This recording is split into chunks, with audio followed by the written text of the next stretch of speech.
Welcome to Cancer Prevention and Wellness, presented by the Cancer Survivors Park Alliance. Each month, we explore a topic defining the disease of cancer in ways of understanding it better so that we can prevent it, survive it, and as it becomes more of a chronic disease, live better with it. And we try to do this with the basic tenets of lifestyle medicine. Today, we're pleased to have with us Kealanie Davis, who's a registered and licensed dietitian with the Prisma system. And we're going to, of course, speak about diet, but specifically one aspect of our diet, and that's sugar and how it interacts with cancer. So, Kealanie, thanks so much for being here and getting this presentation together. It's got a lot of good information, and I look forward to your remarks. Thanks for having me. I'm excited to be here today. Okay, so I guess we'll go ahead and get started. So yeah, I was asked to talk about sugar and cancer. I think it's probably the question I get the most. So I think I wanted to frame it in a way of, talking about the facts, what we know about sugar and cancer, and also give the participants some takeaway knowledge, some pearls of wisdom that I think they could start utilizing immediately. So yeah, we'll get started. So it is sugar and cancer, so separating fact from fiction and empowering the patient. I do work for the Center for Integrative Oncology and Survivorship with the Prisma Cancer Institute. So just a little bit about me and my background. I've been a dietitian now for 13 years. My background is pretty diverse. I've kind of done all the things, and it's really helped shape the way that I approach nutrition, the way I approach my clients, my patients. So just wanted to give you all a little bit of background here. So I am from Puerto Rico. I've been in Greenville for most of my life. I did live in Atlanta for a while, but I am a Greenville native. So I really enjoyed watching it grow. My undergrad is in communication, so I love writing, I love reading, and so that kind of spawned that degree. But shortly after graduating, my best friend asked if I would be interested in backpacking through the Mediterranean. So I did that and immediately fell in love with the food and the culture and the people and just so many aspects of their lifestyle. So I kind of knew immediately, like, I wanted to be a dietitian. So I came home, started signing up for science classes. It took me several years to even get to the point of applying for graduate school, but I did get accepted at Clemson. I worked there as a research assistant, raised chickens for a couple summers, and so that was just interesting. And I'm actually, one of my papers was published. I think I'm published in the Journal of Applied Poultry Science. So a little bit of research going on there. I also worked at Sobeys. So for any of y'all that are from Greenville, y'all probably know Sobeys. It's been here forever. But that really helped kind of ignite my passion for food and how good it could taste. So Sobeys is a farm-to-table restaurant. I worked there for 6 years while I was getting my graduate degree. And as you can see, like I said, my background, being a dietitian, is pretty diverse. This is actually my second round with oncology, so almost 4 years specific in oncology. But pretty much all of my roles have been forward facing, so I've spoken to thousands of patients and clients over the years. So, apart from my education, I do love integrative and functional nutrition. I do have a certification here. I still continue to travel. I travel at any given opportunity, and that still continues to just teach me so much about food and culture and lifestyle. So I think it's probably one of the greatest teachers I've ever had in the nutrition space. So I do work here. I'm also a yoga teacher, so I do really value that mind-body connection, and I think it's so integral, especially in the oncology space. I personally have an autoimmune disease, so I recognize how important nutrition, stress management, lifestyle is in managing that as far as remission and flare-ups. And I do really think it's given me a lot of empathy and compassion for my patients because I recognize a lot of the fatigue and just symptoms that they share with me. So it's really made me actually a better clinician. And I do have a son. We talk a lot about food, obviously, me being a dietitian. And I just think my role as a parent, as a dietitian, is to guide him, teach him in a way that's non-judgmental, teach him in a way that's approachable. And so, yeah, we just have a lot of fun together. So that's a little bit about me. Um, but so we'll go ahead and dive in. So as an oncology dietitian, like I said, it's been almost 4 years in this space. I do get lots of questions about nutrition. Probably 80–90% of those questions are going to stem from sugar and cancer. That's probably the question we get the most in some capacity, whether that's, do I need to go ketogenic? Do I need to cut out my carbohydrates? Do I need to cut out my sugar? There's always going to be a question kind of centered around that piece. So, yeah, when the invitation came to speak with you guys, I kind of knew that was where I would kind of hone in. So, I do think there is an overabundance of information available to patients now. I think, with the rise of the internet, social media, we're almost in an era of information overload. I was listening to a podcast, ironically, and the physician was talking about it. It's almost like an infodemic. So we have so much information, and my patients really do come with a lot of information, and a lot of times they don't know where to get started or how to begin or how to separate, what's true versus not true. So yeah, I think there's a lot of information. It's not always accurate, and so hopefully we can kind of get some facts here today. So. Um, So, like I said, the majority of the questions are going to come from, almost every time the verbiage is, does sugar feed cancer? And so there is a relationship, and that's how I kind of always start these conversations, is we do know there's a relationship between sugar and cancer. I do think the misconception is that cancer cells will preferentially use sugar, and in their absence, we can starve those cancer cells. And that's kind of the thought that a lot of my patients have when they come see me.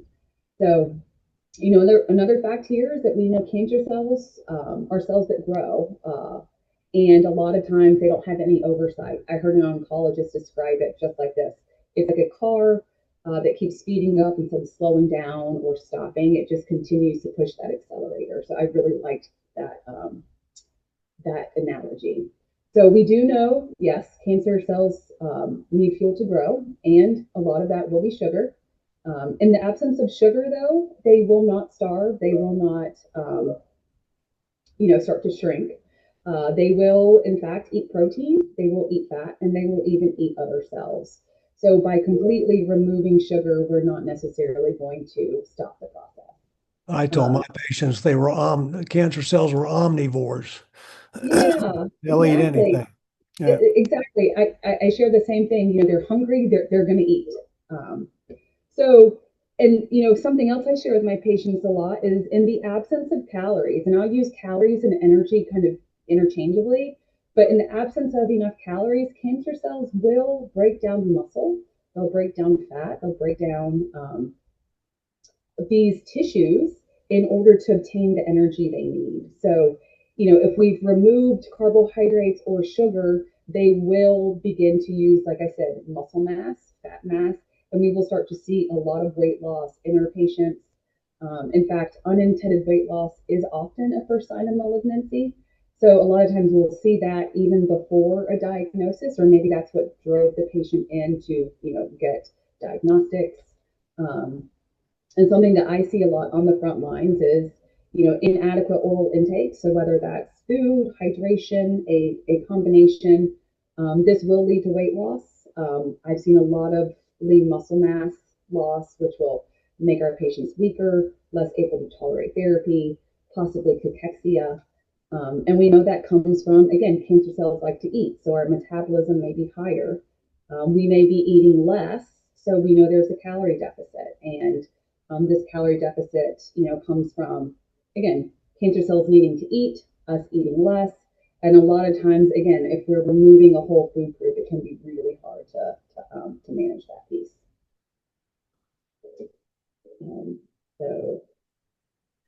So, again, another fact we do, like I mentioned, kind of to start off with, there is a relationship. We do know that sugar is linked to the development of certain cancers. However, again, like I said earlier, it's not that they're using sugar selectively as their fuel source. We do know that diets high in added sugar, refined carbohydrates are linked to obesity. So again, we know obesity. We know that those fat cells are not just sitting there stagnant; they're metabolically active, meaning that they're changing the way that our cells talk to one another. We know that they can increase estrogen. They're secreting inflammatory hormones. So again, that adipose tissue isn't just sitting there stagnant. We also know that there is a communication between our gut and our brain, and that occurs through some hormones called ghrelin and leptin. And ghrelin is that hormone that's going to stimulate hunger. Leptin is that hormone that's going to stimulate satiety. And a lot of times with obesity, we can develop resistance to how those hormones talk to one another, or from our gut to our brain. So um, another way that it's linked to that sugar and added carbohydrates are linked to cancer is we know that diets high in this are linked to higher insulin levels and higher something called IGF, which is insulin growth factor.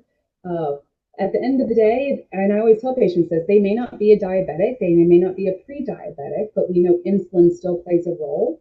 And at the end of the day, these are growth hormones. And so when they're high consistently over time, it can just really create an environment that is, again, pro-inflammatory. And then, chronic inflammation from obesity, from any number of those things that we've talked about, can damage DNA and cause cells to proliferate faster. So it's kind of like a trifecta of how, obesity can create an environment that's more susceptible to cancer growth and kind of that uncontrolled growth that we talked about. I always caveat this though when I'm talking to patients though, this is usually this is usually something over time. So it's not that we're gonna eat a cookie during treatment or after treatment and we're gonna see this cascade of effects. Usually this is something that is tracked over time. We're thinking about lifestyle, we're thinking about years, right? So it's not an acute one thing that's gonna cause this to happen. So I always do caveat that. And then I really do like this kind of graphic here, the American Institute for Cancer Research, and I'll reference them here in a moment. We do know that obesity, being overweight, is linked to up to 12 types of cancer. So again, kind of to wrap it all up, yes, sugar and cancer are related. It is more so from that obesity standpoint rather than that direct sugar or cancer cells are eating sugar. So I think that helps provide some insight to a lot of my patients. So kind of transitioning on just a little bit. So again, another fact, we know that all carbohydrates are broken down to glucose, or the main sugar that our body uses for energy. So our brain, muscles, kidneys, pretty much any organ we can think of is going to use glucose as its main fuel source. So that being said, we know cancer cells will use it as well. In the absence of carbohydrates, meaning like if we're not eating enough carbohydrates, our bodies can create glucose from protein. So there's something called gluconeogenesis that can occur as well. Another fact, we know that carbohydrates are part of a balanced diet. So they provide energy, or like I said, calories. So again, we know carbohydrates, protein, fat, they all provide calories. We also know that carbohydrates provide a lot of micronutrients. So, this is our B vitamins, this is vitamin C, K, this is a lot of our minerals, so iron, potassium, magnesium, selenium, a whole host of other ones. And this is also where I tell patients, like, hey, if you're looking to increase your cancer fighters, actually, a lot of these are going to fall into that category. And we'll kind of talk about this a little bit later, but we know they have fiber and phytonutrients and antioxidants. And so, again, removing this whole food group or this whole macro from a diet can lead to a whole host of other issues. So kind of tailgating off of that, we know, again, there is a difference in the quality of carbohydrates. So we know that there are something called complex carbohydrates. And so this is where we think about like our beans and our whole grains and our starchy, non-starchy vegetables, fruit. They're all going to provide energy with those calories. Those micronutrients we talked about, they're all going to have fiber, and fiber is going to stimulate satiety. You know, satiety is probably one of my favorite words. It is just such a great word to to describe fullness or just satisfaction after a meal. So a lot of times if our diet is higher in some of these added or simple carbohydrates, you're going to end a meal with little to no satiety, meaning like we're going to be kind of like still looking for food even after we eat. So that's why we like those complex carbohydrates. They're going to stimulate that satiety. So then we know that there are also simple carbohydrates. And all that means are, you know, they're carbohydrates that are lacking fiber. So that means that they're going to be digested very quickly into sugar. So they're going to add calories with no fiber, no micronutrients. So they're going to have very little satiety. And this is an area that's really easy to overeat. So kind of going back to that obesity slide, these simple carbohydrates can definitely impact weight gain over time. And then added sugar. So we'll talk about all of these things in just a moment, but we know added sugar is found a lot in our processed foods, sugar sweetened beverages, a lot of our like sweet treats, so desserts, cookies, cakes. Oh, sorry, skip ahead a little bit. And just like our simple carbohydrates, there's very little satiety. They're very easy to overeat. So when we're thinking about, again, all carbohydrates are broken down into sugar, we still know there is a difference in our complex carbohydrates and our simple carbohydrates and added sugar. So that's where we're going to kind of spend the next little bit unpacking that a little bit more. Because that's, again, it's all kind of related to that overarching question, you know, does sugar fuel cancer? So again, fact, diets that include complex carbohydrates can decrease cancer risk. So I always tell patients ketogenic diets or low carb diets don't have to be part of the equation, but we do know improving the carbohydrate quality, increasing fiber is part of the answer. I'm obviously going to, you know, always preferentially go to the Mediterranean diet. Obviously, like I mentioned, that's kind of where my passion for all of this started, but we know consistently over time it is one of those diets that is referenced a lot in the literature, and not just in the oncology space, but you know, for diabetes and heart disease. So it's one of those that I always kind of provide as like a guideline or a framework.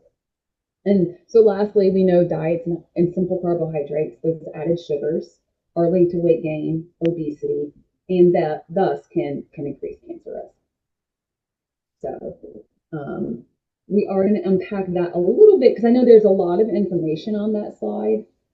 And I really like the information that American Institute for Cancer Research provides. So they are a nonprofit. They partner with the World Cancer Research Fund, and they really put together this really clear, concise graphic of some of their prevention recommendations. So this is for prevention, and I would also say like in survivorship, this is a really good kind of just clear, concise graphic. I do think they do unpack sugar quite a bit, even though it may not seem like it when you go through the little circles here. So that's kind of where I want to pull out some of that information and then unpack it a little bit more. So you'll see they do recommend limiting consumption of sugar sweetened beverages. They do recommend limiting foods high in starches and sugar. So, you know, when we're thinking of starch and sugar, we are thinking of added sugar. We're thinking of those simple carbohydrates. And we're going to talk about processed foods a lot here as well. And then if you kind of keep going down, one of the few things that it says do more of is going to say eat a diet rich in whole grains, vegetables, fruits, and beans. And so the way that I interpret this is those complex carbohydrates, and that's that fiber. So we'll think about, you know, in regards to sugar, these are all, you know, all of our carbohydrates. There are definitely some to increase. There are definitely some to decrease. And, you know, the data tells us that pretty consistently. So in regards to sugar sweetened beverages, we know we need to decrease this. So sugar sweetened beverages are still the #1 source of hidden sugar in our diet. And we know that sugary beverages are going to contribute excess calories. So again, thinking back, obesity, weight gain, risk for cancer, our sugar sweetened beverages are going to be one of those things that for me, it's kind of like low hanging fruit. Like if I'm speaking to a patient and we're talking about diet, I'm always going to ask, what are you drinking? How often are you drinking? Are you checking labels? Because again, they can contribute a lot of calories and a lot of that added sugar. So again, most of us know sodas, but this is going to be juices. So still have a lot of patients that think orange juice and cranberry juice and apple juice are, you know, still part of should still be part of their diet, and not that it can't be, but I still tell them this is still sugar. So we're watching our serving size. We're keeping it, to 4 ounces. We're not having this consistently throughout the day. Um, Flavored waters.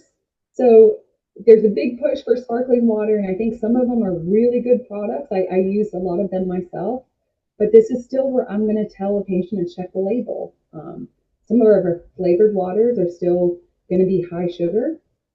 So even if it says water, I always check the label. Coffee. Coffee is a huge source of added sugar. Yeah. So I love coffee. I do think it's chock full of antioxidants. I do think it can be a health food. I think where we get it wrong a lot is what we add. And there's coffee shops on every corner. They make coffee taste fantastic, but we know that frappuccinos, lattes, a lot of our flavored things are going to be really high added sugar.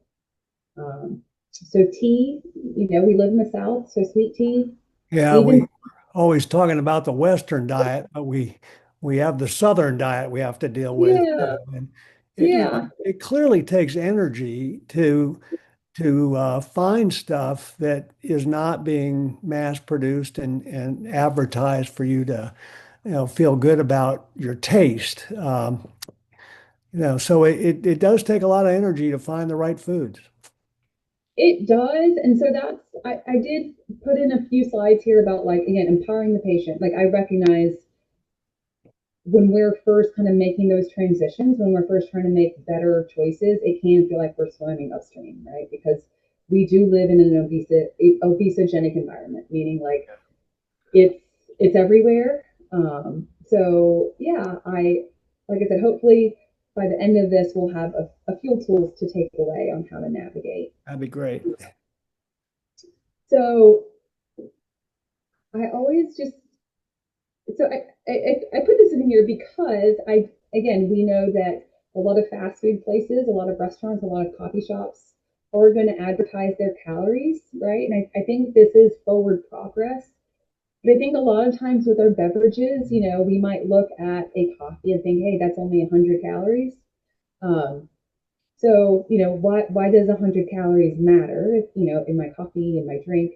And so the way that I think about it is when calories are consumed as liquids, it's a lot harder to adjust energy intake, meaning like, most of us know we're not going to eat a cookie after every meal, right? That might add 100 calories, but we'll be a lot more. It might be a lot easier to drink 100 calories of fluid with a meal and not adjust for that. So it's not going to stimulate the same satiety. So it's not going to stimulate fullness. We're going to drink 100 calories worth of a beverage and still be just as hungry for whatever comes next. Um, and we know that you know drinking calories is going to stimulate a much higher glucose a glucose spike. And again, even if we're not a diabetic, this is still important. So our blood sugar is going to go high because essentially we're just drinking sugar. Um, our body's going to create insulin. We're going to absorb that sugar, and a lot of times our bodies are going to overcorrect, and we're going to see a blood sugar drop, right? So we can kind of end up in um, these highs and lows all day, which set us up for sugar crashes and sugar cravings. And I see it quite a bit.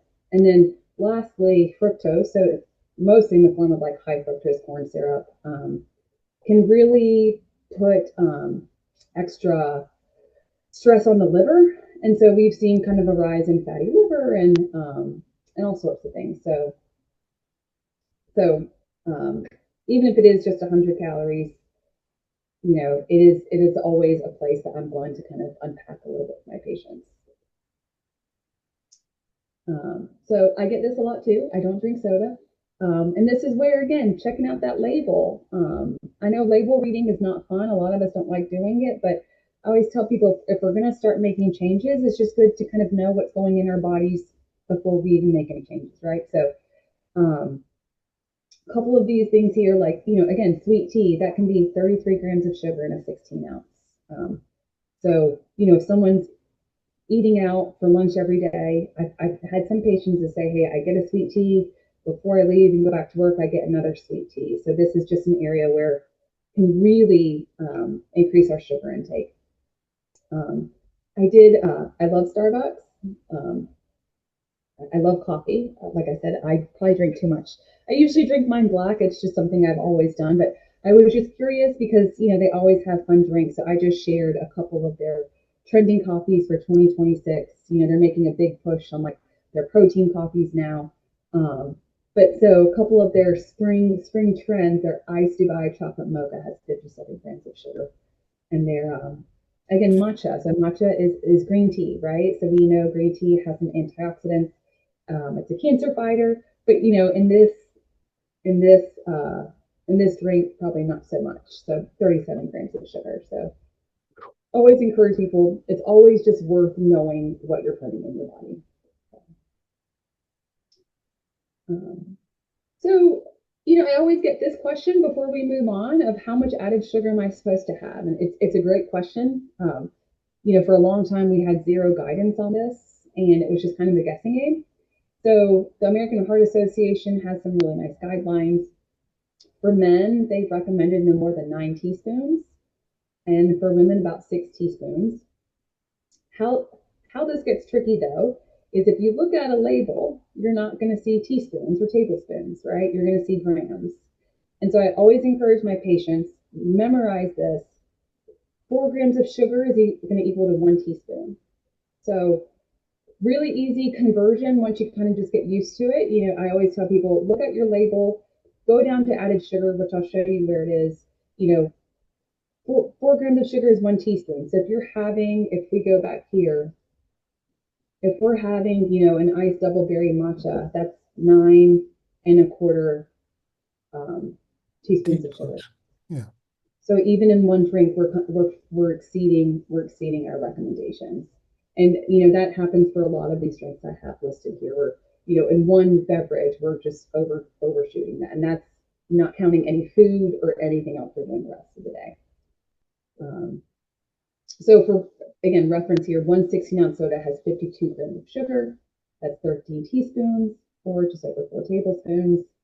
For reference, one full-size candy bar has 22 grams of sugar. So I'll tell people, we know we're not going to have a candy bar with every meal, but I see a lot of people have, a sweet tea with every meal, right? And a candy bar even has less sugar. So it's just, again, it's knowing, being a little bit more aware, checking labels, and just, yeah.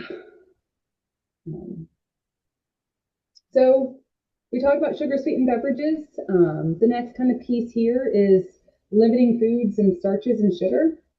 And I'll unpack that just a little bit. Again, decreasing those added sugars, because we know there's added sugars in food, not just in sodas. Watching those simple carbohydrates, and then decreasing ultra processed foods. And I'll explain that here in just a moment. But that's kind of our next, reference point here. So when I first started teaching in oncology and teaching about added sugar, the labels looked a little bit different. So they actually did not have a separate area for added sugars. So this has happened in probably the last 4 or 5 years, where you'll notice if you're looking at a label, sugar is always going to be found under total carbohydrates, because like we said, all carbohydrates turn into sugar. So sugar is going to be under that. But, this is where things have gotten a little bit easier, is that we can see now, we're going to see total carbohydrates. We're going to see fiber, which we'll talk about a little bit later. We'll see sugar, because we know some foods have natural sugar. And, this is going to be things like dairy and, anything that's got the fruit based. And I've got a few more examples here in a minute. And then we've got that added sugar, right? And so this is where, if nothing else, so if we've already started looking at our sugar sweetened beverages, a next realistic step for someone might be looking at like, okay, what in my pantry has added sugar? And so now we know that it's going to be listed separately. So it's a lot easier to find.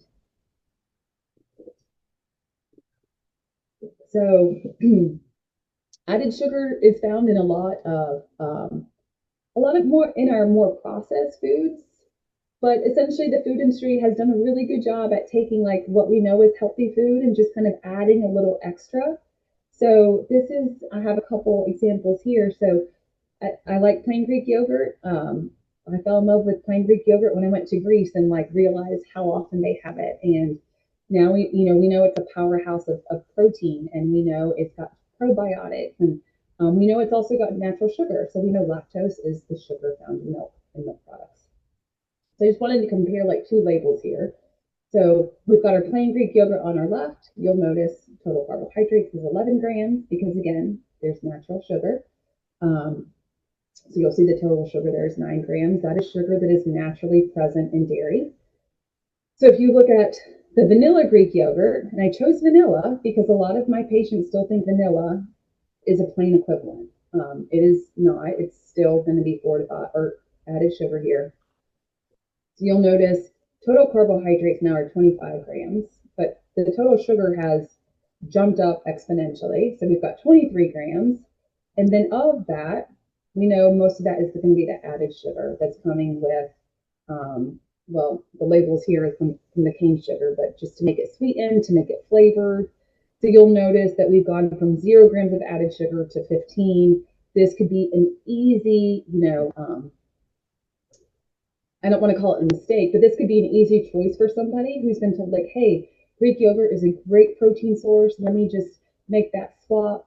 And in the process, we may inadvertently be, eating more added sugar than what we intended. I do have one more example here. So this is instant oatmeal.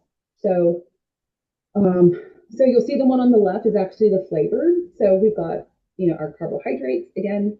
We've got our total sugar, which is 11 grams. And then of that total sugar, we've got 8 grams of added sugar. So again, two teaspoons of sugar here right off the bat. If we were to compare that to like an unflavored instant, we would see, again, our carbohydrates are present. We've got 0 grams of added sugar, 0 grams of total sugar. So again, easy mistake that someone could be making, thinking, hey, I'm supposed to eat more oatmeal. I've been told it's high in fiber, and this could be a way that some of that added sugar could sneak in.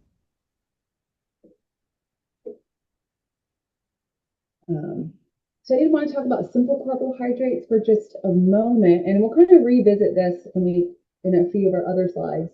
But when I refer to simple carbohydrates, again, all I mean is that it's a carbohydrate, so it will be broken down into sugar, but all of the fiber has been stripped. So most of the time it actually starts as a complex carbohydrate, meaning a carbohydrate that has fiber, but it's been processed to the point where that's been removed. And a lot of times it's been processed to be more palatable, to create something else. And so a few examples here, like wheat. We know wheat is a whole grain.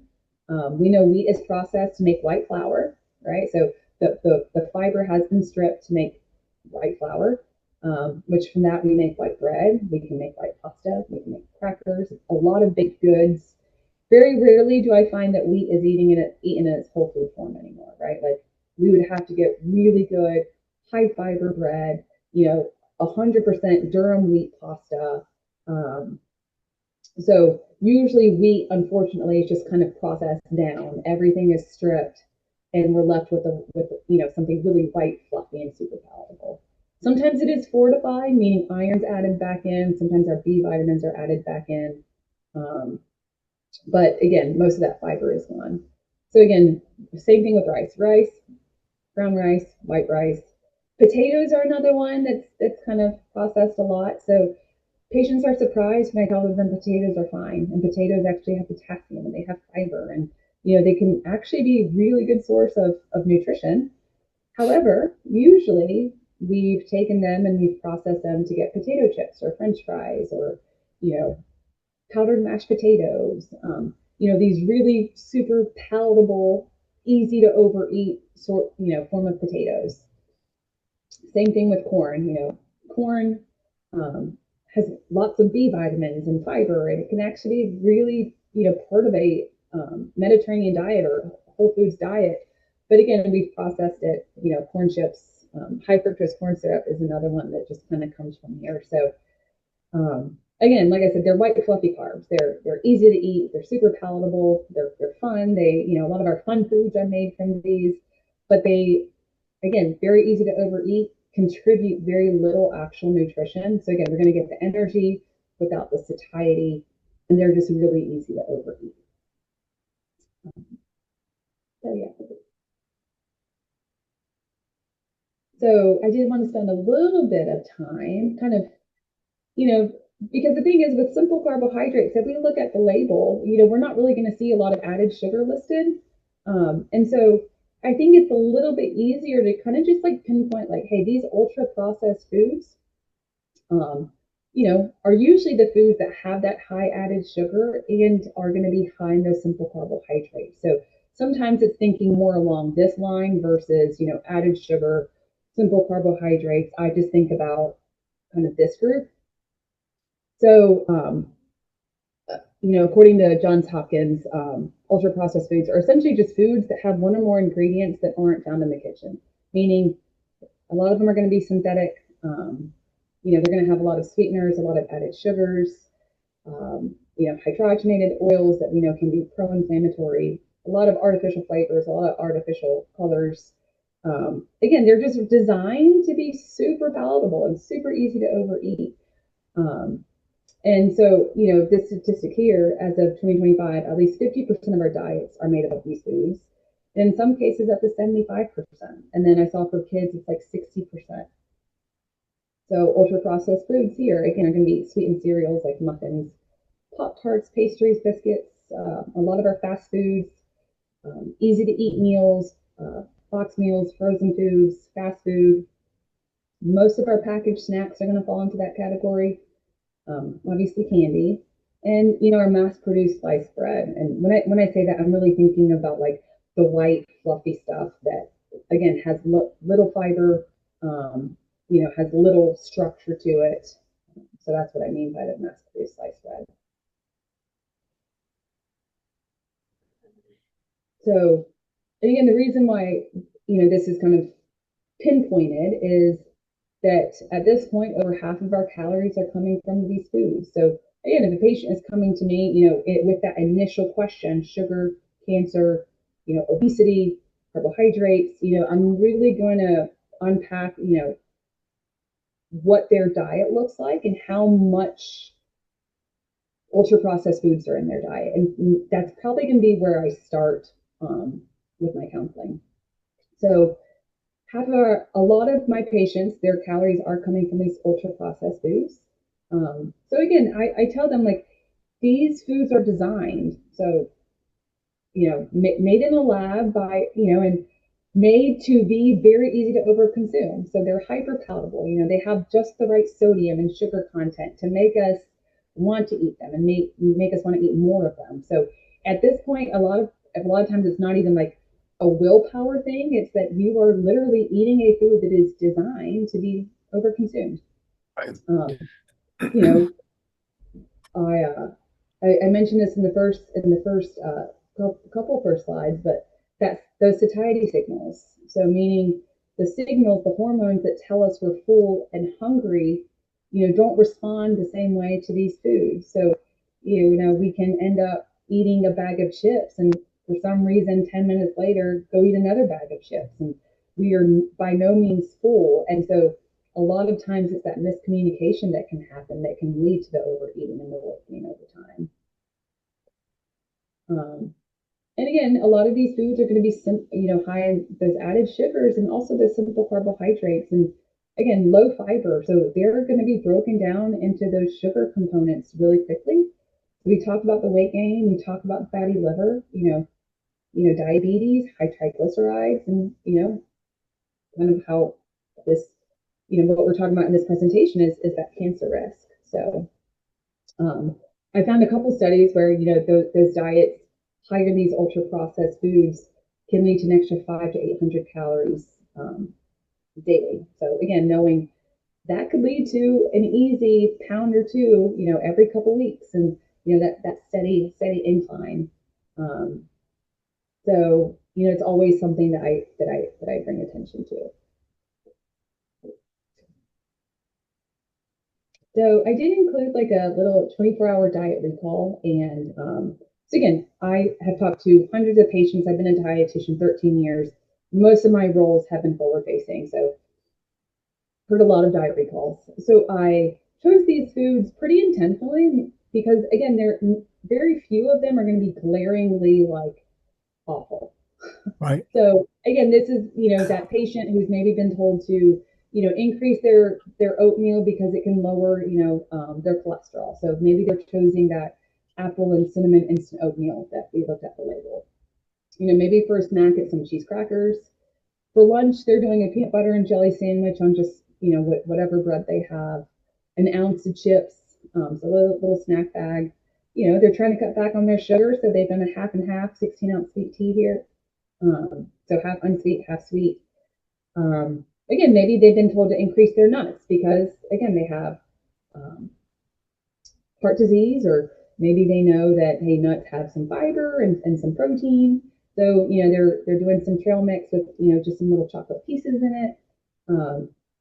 Dinner, a lot of us are working parents, and so we're going to run our kids around after work, and we're going to stop in a Chick-fil-A because it's a little bit better, and we're going to get some chicken nuggets and some waffle fries, and then maybe after dinner they've been told, hey, Greek yogurt is a great source of protein, and so they chose some yogurt flips because they like a little bit of flavor and it's better than ice cream, and so I just kind of plugged this into my macro trackers. And again, this is probably someone who's started to make some improvements, but we can see here, 2,000 calories, which again, depending on their height and their weight, that might be appropriate. But really, we're still coming in at about 120 grams of sugar for the day, 12 grams of fiber. So we're going to talk about fiber next, but that is far under what we would be recommending. And even for protein, we know protein's super important for lean muscle mass and for our strength, especially as we get older. And really, for 2,000 calories, that's only 15% of calories coming from protein. So that's actually kind of low protein. So this is how ubiquitous it is, right? It kind of sneaks in, and again, even with someone that may be trying to make a little bit of changes, it can still sneak in pretty quickly. So I did like this graphic here. This is from Andy Anderson, and just talking about the different stages of processed food. And a lot of the foods that we're choosing started out in their whole food form, and just along the way, we just processed them to a point where they've lost their redeeming qualities, and they're just high sugar, high sodium. Any thoughts so far? Well, my sense is I think you're going to go into some detail about how people can modify what appears to be meeting us halfway here, but modify it further, and that perfect is not the enemy of good. Yes, exactly right. Exactly right. So, kind of the last little piece to unpack before we really think about like, well, how does this apply in like a patient's like day to day? I always like to end on a positive. So, eating a diet rich in whole grains, vegetables, fruits, and beans, and again, kind of thinking about the antithesis of our simple carbohydrates are going to be those complex carbohydrates. So we're going to unpack that just a little bit. So just like I defined simple carbohydrates, complex carbs are usually carbs that are still kind of in their whole food form. So they're still going to have that fiber. They're usually pretty minimally processed. So they're going to have more of their nutrients. They're going to have more of that fiber than their processed counterparts. So this is where beans and legumes come into play. This is our whole grain. So like I said, whole wheat. Wheat is technically a whole grain. We just tend to process it and eat it in a way that's lost all of its healthy fats, all of its fiber. Um, we know oats, barley, buckwheat, rice, quinoa. Those are all whole grains, or some of those are ancient grains that we know are super healthy. All of our fruits are considered a complex carbohydrate because, again, they're going to have that fiber in place. All of our vegetables. So most of us think about like starchy vegetables, like our corn and potatoes, but technically all of our non-starchy vegetables kind of fall into that carbohydrate um, uh, category because they are going to have little bits of carbohydrates. Not as much as their starchy counterparts, but there's still going to be some. And again, I think about complex carbohydrates and fiber. I use those interchangeably when I'm talking to clients. Um, so again, fiber. So why do I keep going back to fiber? It is probably, so I always think about fiber as the parts of plants that our body's not going to digest. Meaning, if we eat a potato and we eat it with the skin on, we know that the inside, the starchy part is going to be absorbed in our small intestine. We're going to get all of that energy. We're going to get a lot of our vitamins are going to be absorbed in our small intestine. But the skin, that fiber, is going to go down into our colon, and that's where good bacteria is going to kind of break that down, and it's going to have a therapeutic benefit, meaning fiber is what helps lower cholesterol. Fiber is what's going to help control our blood sugars. So I always tell people, if we eat a white piece of bread versus a wheat piece of bread, we're going to see two different impacts on our blood sugar. The white is going to be absorbed very quickly in our small intestine. The wheat, if it's a really good product, yes, we're going to absorb some of that sugar, but that fiber is really going to help prevent a blood sugar spike. It's going to maintain it. We're going to see a slow increase and a slow decrease in sugar. So, and it also helps protect against certain cancers. So I always talk about a lot of like colorectal cancers. Really helps maintain the gut microbiome. And we know the gut microbiome, again, creates neurotransmitters that helps regulate our immune system and stuff. So taking care of that is super important. So I talked about a lot of this. Fiber reaches the colon largely undigested, and it's really the role of the good gut bacteria to kind of break that down, and it helps feed them as well. So how much fiber am I supposed to have? 25 to 35. And, again, when we think about our diet recall, that person was having 12. And again, that was probably with someone that already had started to make some changes. So a lot of us are really coming in under 10. And I tell people it's really hard to meet fiber requirements if a lot of our diet is processed food, just because most of that is stripped out. And I always get this question: fiber supplements are not going to have the same therapeutic benefit. So they may help with bowels, meaning like if we're having constipation, diarrhea, yes, a fiber supplement can help with regularity, with formation, but it's not going to have the same therapeutic benefit that we know that fiber has overall. So obviously we want to talk about cancer.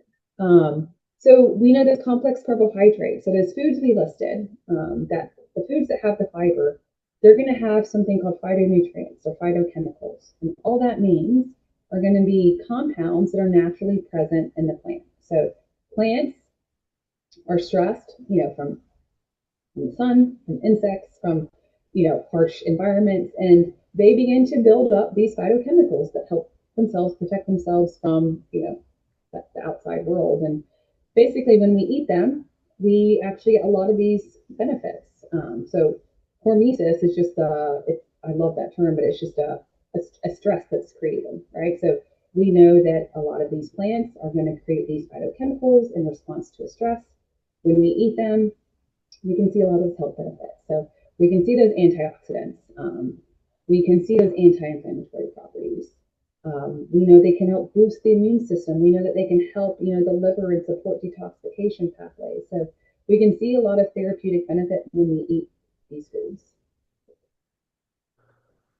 Well, and Um, obviously the decrease in the complex carbohydrates and the increase in the ultra processed foods, the Western diet, it may be the basis of the altered microbiome and the increase that we're seeing almost on epidemic proportions in, colon cancer in younger people uh, yeah, yeah, in this country. I think you're absolutely right. Um, so yeah, I have a lot of patients come in and they just want to know, hey, give me the list of foods to eat that have fight cancer. And, you know, I always like to unpack it, but these are always ones that I'm going to highlight. So it's not a complete list, but I always tell them just eat more fruits and vegetables. And it has, as simple as that sounds, that's really the key to it. So we know our berries have anthocyanins, and our citrus fruits have vitamin C and some essential oils, and our vegetables. My favorite vegetable to talk about are cruciferous family, and just the sulfur compounds and how protective they can be, and even something like carrots and tomatoes and mushrooms, and we know our walnuts and chia seeds, flax seeds. Those are all going to be plant sources of omega 3s, and people always ask about turmeric, and yes, curcumin is a great anti-inflammatory. Um, but again, I always tell people if the vegetables you like are not on the list, that's okay. Like we can get there, but the ticket is just eating more color, right? So find the vegetables and the fruits you like, eat more of them. Michael Pollan's always quoted in these spaces, but eat real food, mostly plants, not too much. That's why eat the rainbow is just going to kind of always going to be that sage advice that we can't um, pretend that this is not the basis of a cancer fighting diet.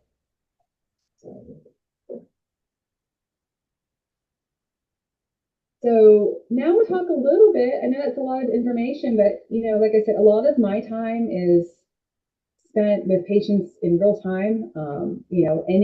Anywhere on the spectrum, and they're coming to me saying like, a lot of times it really is that sugar and cancer that like led them in, but then I'm giving them the information, but my role as a dietitian is to make the information really approachable. A lot of the patients I talk to have done something um, really exclusionary in the past, and they're coming to me and being like, that didn't work, help me try to implement this. So a couple things that I kind of a couple strategies I think about is, most of us know this term, but the 80-20 rule. I think it's super applicable in this space. And all that means is, hey, if we can make 80% of your food nutrient dense, um, you're going to allow space for that 20%. Meaning, I put this example here. I love gelato. Again, I love the Mediterranean. I love gelato. I eat it every Tuesday. My son goes to little school near Woodruff Road. The gelatis is my favorite place in Greenville. So we will literally stop and get gelato almost every Tuesday. And it's one of those things that I've really come to enjoy with my son. It's like a ritual we have. And because it's one of those things that like is always present, like some days he'll say, no, I don't really want gelato today. I think I'm good. Or, sometimes we'll go and, we each get a little kid's cup, and we have a small amount and we're good. If I were to, when I tell patients like you can never have something again, they kind of get, I've referenced this before, but like the pink elephant theory. So if you tell a patient or a client, never think about a pink elephant, take ice cream or gelato completely off the table, all they're going to think about is that pink elephant, that gelato, that ice cream. And so I've had patients in the past, completely take something out and, really get really strict in these really like black and white boxes, and then rely on willpower to kind of white knuckle it through, and then end up what they call falling off the wagon, and throwing everything out the window. So that's why I really like that 80-20 rule, just because again, if we focus on nutrient dense foods 80% of the time, you're really giving your body what it needs, and you can approach these other sometimes foods with a better relationship. Um, So another one I talk about a lot is good, better, best. So I heard a dietitian say this years ago, and it's something I use so much, but I see it a lot. A lot of my patients are going to get, or not even my patients, but just in general, we really like extremes. So we want to follow the next diet. We want to completely take out food groups. We kind of get in this all or nothing mentality of I'm either on the wagon or off the wagon. And so they're surprised when I tell them, like, that's, yes, you can have Chick-fil-A, right? But just because you go to Chick-fil-A doesn't mean that you've got to throw everything out the window. So I think about nutrition as good, better, best. So, best case scenario, we are making all of our food all of the time and it's nutrient dense and it, has all that color. Like that's, but we know life happens and, our kids have, again, sports or, you're running late. And so what could be a good option given the situation you're in? So yes, if you are going to Chick-fil-A and your usual order because you're there is, fried chicken sandwich, I'm doing the meal because I failed. It's getting out of that mentality and think about, okay, what can I do that's good? Or what can I do that's better? And like, what can I do that's best? So like, again, best might be grilled nuggets on a salad and unsweet tea, right? Like we know that would be fiber, protein, no added sugar. But what's a good order? Maybe a good order is a grilled chicken sandwich and a small fry instead of a medium. And maybe it's that half and half tea versus the sweet tea. So there's always going to be room for, it creates space for um, better choices, not necessarily having to be perfect all the time.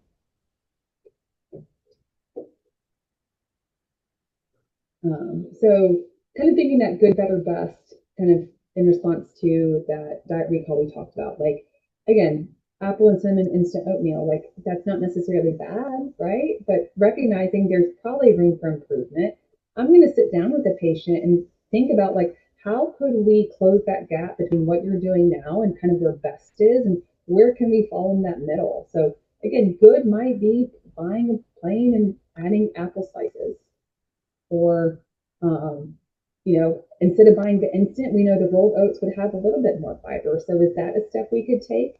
Or, we know the steel cut oats are going to be the least processed, the highest fiber. Could we get there? Could we add some cinnamon that could actually help lower our blood sugar response and have some anti-inflammatory properties? Could we add chia seeds that have some omega-3s and some walnuts that have omega-3s? And, could we round that out a little bit better? But, if someone's having, instant oatmeal, I don't necessarily, I'm not going to tell them their only option is steel cut oats and it has to be fresh fruit, kind of figuring out what's a good step in the right direction. And so that's really the my counseling when I'm sitting with the patient counseling them, I'm really thinking about like, tell me what you do. And we'll talk about, kind of that best, but how could we get there? How could we close that gap? How could we move you up the spectrum? So a couple more things to think about. So I really like focusing on addition instead of subtraction. So I think this is a little bit more approachable with some of my patients. So, a lot of my patients are, do have families and they're saying, hey, I'm cooking for, my kids, my husband, and there's no way that I can make one meal for them and one meal for me to start off with. So this is where I'll say, hey, let's say that you're having spaghetti and it's white spaghetti and you've got your breadstick and you just got your meal. Instead of focusing on like how do I have to completely overhaul this, it's could we add some roasted broccoli or could we have a side salad? Like what could we add rather than take away? And the goal would be that if we increase our fiber that stimulates satiety, maybe we can actually leave that meal more, fuller, more satiated. We've got some of our cancer fighters now, and you haven't necessarily had to completely overhaul the diet. Same thing with pizza, right? So again, if someone's getting pizza, again, could we get a side salad? Like, could you make a little side salad or buy a bagged salad that you just kind of have on hand for these occasions? Could you eat 4 or 5 baby carrots? So again, that's going to give you some fiber. You might find that instead of 3 pieces of pizza, maybe you feel more satiated off of one. So I like kind of thinking about that addition versus subtraction. for patients that, again, are really busy, have a family, and maybe just overstimulated and don't know where to start.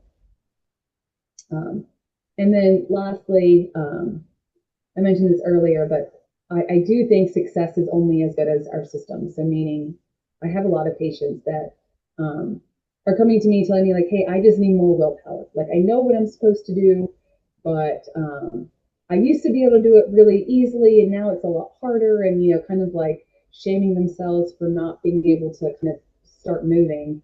And I always tell them, like I mentioned, we live in an obesogenic environment. So we have to kind of swim upstream the first, as we're kind of like getting our feet under us, because eating healthy is not just going to happen. So again, I am all for shopping the perimeter of the grocery store. I think that's sage advice.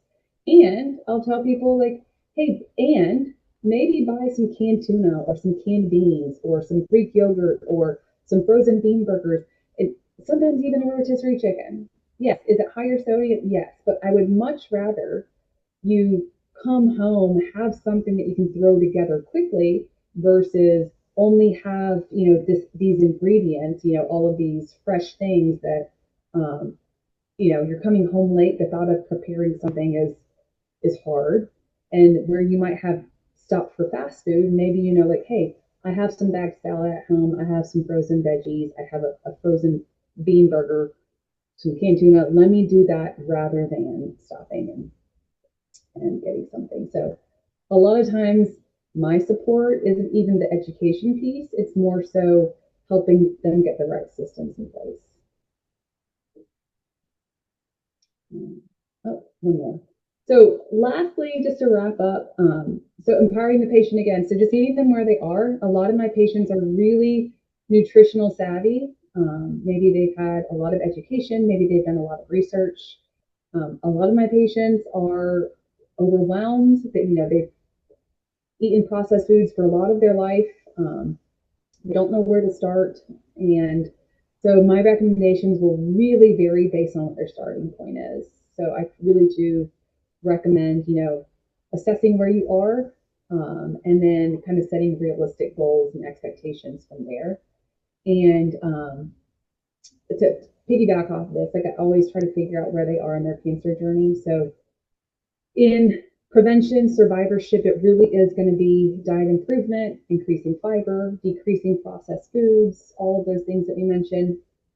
In active treatment, I'm more looking at how can I prevent malnutrition, dehydration, looking at symptom management. And so a lot of times a high fiber diet, lots of fruits and vegetables might actually not be okay for that patient. So looking at, where they're at and they're in treatment. I've had a couple patients get ileostomies, and they're coming to me because they're eating the salad and eating the vegetables, and their friend told them that they need more kale, and they are doing themselves a disservice because their body cannot literally do anything with that fiber. Right. So, again, and that's my role in this space, is to again see where my patients are and help them based on where they're at. So. So yeah, so I would say the takeaway points, always remembering that all cells in our body use sugar. Removing sugar will not starve cancer, but decreasing those processed foods that added sugar can actually help mitigate the risk of developing certain cancers. So we can help prevent cancer and improve our overall health by, decreasing those added sugars, watching those processed foods. We can help prevent cancer by, increasing those complex carbohydrates, increasing fiber, and kind of recognizing, especially in the oncology space, our recommendations are going to be pretty nuanced. So, yeah. That was great and a lot of information. And just as an aside, if you're viewing this as a cancer patient or a survivor, share this with your caregiver too, because it takes energy to do this meal planning and the meal prep and the plan and the buying in the grocery store. And you may need to delegate that. I mean, there is a situation where Kealanie is referred to life happening, and when you're doing the cancer journey, life happens and it's multiplied, and sometimes you come home and you just want comfort food and something that's easy, and that translates usually to something that's not as good for you. So if you can plan ahead. And do your preps when you have energy for it. That'd be great. The other thing is, if you liked what you heard today, there's a number of recorded cancer prevention and wellness programs that are available via our website, which is cancersurvivorpark.org. Go to the programs, and you'll see a whole library of previously recorded sessions, so you can look at topics that might be of interest to you. Kealanie, any last words that you'd like to impart? I don't think so. I think I've been talking a minute, Yeah, so yeah, you I gave enjoyed it though. Thanks for having me. that was really, really all inclusive, and it may take review over and over again of some certain topics and whatnot. There's some conversions and some grams and some calories and that sort of thing. So there's some math involved, but I think if you take a little time and effort, you'll eat better and feel better for it. What we normally do at the end of these sessions is end with a quote, and today we're going to emphasize Mahatma Gandhi, who said, live as if you were to die tomorrow, learn as if you were to live forever," and one that is relatively familiar to most people, be the change you wish to see in the world. So thank you, and we'll see you next month.